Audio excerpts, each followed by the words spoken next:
Hi guys, welcome back to my channel. ഇന്നത്തെ video cotton ഒറിജിനലാണോ അതോ ഇതിൽ മിക്സ് ഉണ്ടോ എന്ന് നമുക്ക് എങ്ങനെ ഐഡൻറ്റിഫൈ ചെയ്യാൻ പറ്റും എന്നതിനെ പറ്റിയിട്ടാണ്. അതായത് നമ്മുടെ ഷോപ്പിലൊക്കെ ചെല്ലുമ്പോൾ പർച്ചേസ് ചെയ്യുമ്പോൾ കോട്ടൺ ഒറിജിനലാണോ അല്ലയോ എന്ന് നമുക്കൊരു ഡൗട്ട് വരും. അപ്പോൾ നമ്മൾ എന്ത് ചെയ്യണം? ചെറിയൊരു ടെസ്റ്റ്, ഒരു ട്രിക്ക് യൂസ് ചെയ്താൽ മതി. നമ്മളൊരു ത്രെഡ് എടുക്കുക, എന്നിട്ട് ജസ്റ്റ് നമ്മളത് പൊട്ടിച്ച് നോക്കുമ്പോൾ പെട്ടെന്ന് അത് പൊട്ടുകയാണ് എങ്കിൽ നമുക്ക് മനസ്സിലാക്കാൻ പറ്റും അത് ഒറിജിനൽ കോട്ടൺ ആണെന്ന്.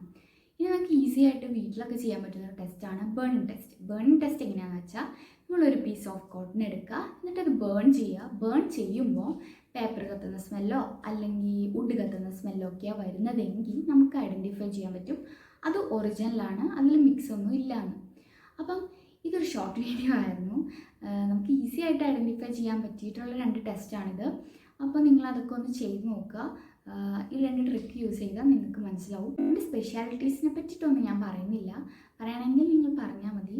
ബിക്കോസ് എല്ലാവർക്കും അറിയായിരിക്കും കോട്ടൻ്റെ സ്പെഷ്യാലിറ്റീസ്. അതിൻ്റെ പ്രത്യേകിച്ച് ഇങ്ങനൊരു വീഡിയോൻ്റെ ആവശ്യമില്ല. അപ്പോൾ ഇത്രയേ ഉള്ളൂ. Thank you so much. By.